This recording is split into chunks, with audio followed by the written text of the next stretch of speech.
great because a lot of people have that issue. Yeah. It's crazy. Absolutely. So I'm going to take it one step further with the quad baller so that somebody doesn't have to get on the ground and roll through the ground. I'm going to use the ball in place of the quad baller so that you can see how quickly we can change the dynamic of the quad in order to allow more force to go into the pedal. Who's got one of those balls in their hand? Okay, who rides quite a bit? Who's quads? Ran yesterday. It hurts like hell. What? Your quads do? Yeah. Okay, come on. Brutal, I don't run, so see what you can do. Just don't be too big for like this. All right, so put your dog down. Go ahead and raise this knee for me there. Okay, just kind of raise it rapid fire up and down. You look that way. Okay. I'm gonna fall over. Okay, now do the opposite leg. Once again, does nothing, but he looks really silly. I'm kidding. Okay, have a seat on that. Looking towards me. Now, once again, I'm going to use the ball in place of the quad baller so he doesn't have to get down. And I'll show you how to properly use the quad baller, but for time's sake, I'm just going to use the ball once again. So what I want you to do is take a deep breath for me. And release. Deep breath brings the oxygen. As we roll through, that's the blood flow. And the 2 decay, third creates elasticity. Deep breath. And release. So this right here, tell me if that feels like a foam roll. Oh, holy shit, no, it hurts me. Yeah. Deep breath. Yeah. Deep breath. Yeah, right? Yeah. Deep breath. Anything you say for it yet, pal? Stand up. Well, for the love of God, stop, man, please. Oh, that's good. It felt good. Right. Turn towards everybody. So look at that shoulder right there. Yeah, that's crazy. Right? We just lengthen the body there, just by going into the quad.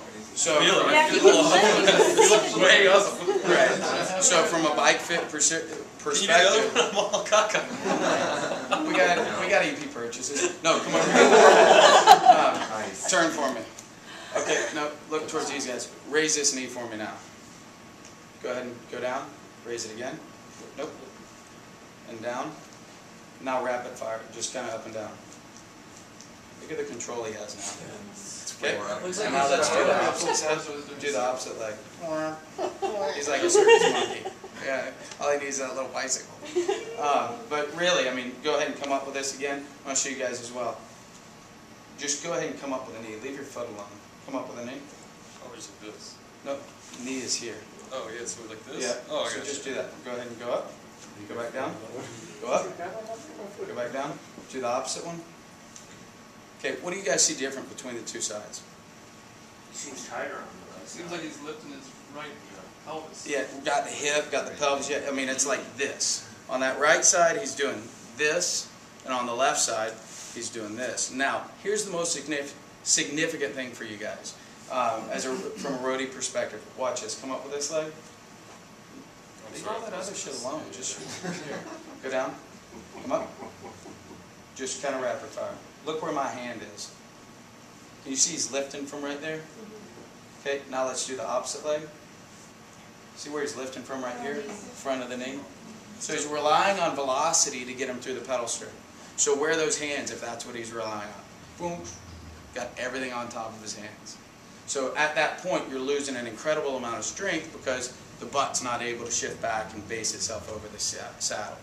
Same thing while you're seated. The heel's going to come up where you're going to feel like you're going to have to really drop that heel where ultimately you're going to lose power. So what we want to do is go through the quad. Go ahead and lift this leg up and keep it up. Stabilize it.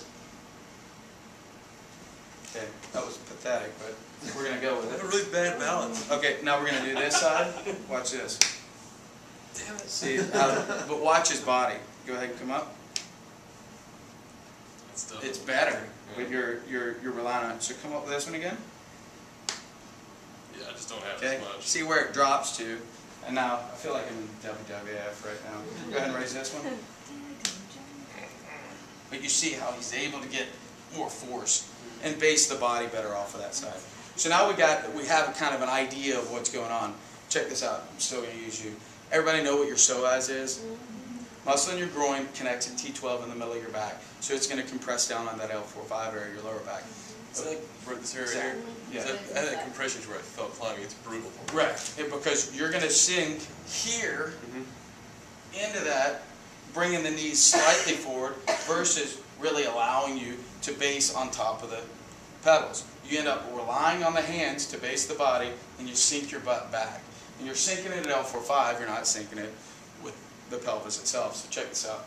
Your hand on my shoulder here, turn that way. Deep, deep breath for me. And release. Deep, deep, deep breath again. And release. Awesome. Now go ahead and lift this knee for me. Oh. And back down. Go ahead and raise it again. And back down. And once again. Oh. And back down. Now, go ahead and raise that knee up for me. Look how high that goes. Go ahead and do it again. Magic. Beetlejuice. That. Go ahead and come up with it again. Okay? Now go ahead and raise the opposite knee.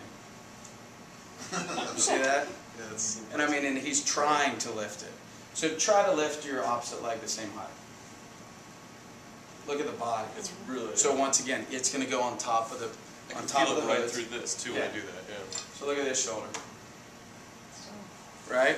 We're just lengthening the torso, allowing more performance to come out of the body. So then, lastly, what we're going to do, we'd hit piriformis as well, because we all know problems in your butt. You know what that'll generate. Between 6 and 9 o'clock, or sorry, 9 and 12 o'clock, if you're losing power right there in your pedal stroke, if you do a speed scan, ultimately it's your piriformis. So that's what you'd address there. But watch this. As I apply pressure to pec major minor here, look at his hand. I'm feeling my fingers almost moving. Now he's trying to control it, but look now. Look at that. Just by rolling through the muscles. Take a deep breath for him. And release. And deep, deep breath again. And release. Rotate that shoulder back. Now, how many of you guys think your pecs, your chest, rather than let it relax, being important on the top of the bike? Deep, deep breath.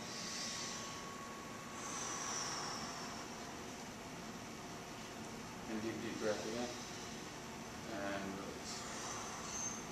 Okay, now rotate that shoulder back. And now rotate the other shoulder back. So now look where this shoulder is. I had a regal shoulder, so it's terrible too. Yeah. It's nasty. That's Well, but really you look nasty. at where it's positioned as it relates to that one. Yeah. So now we're going to open up the chest.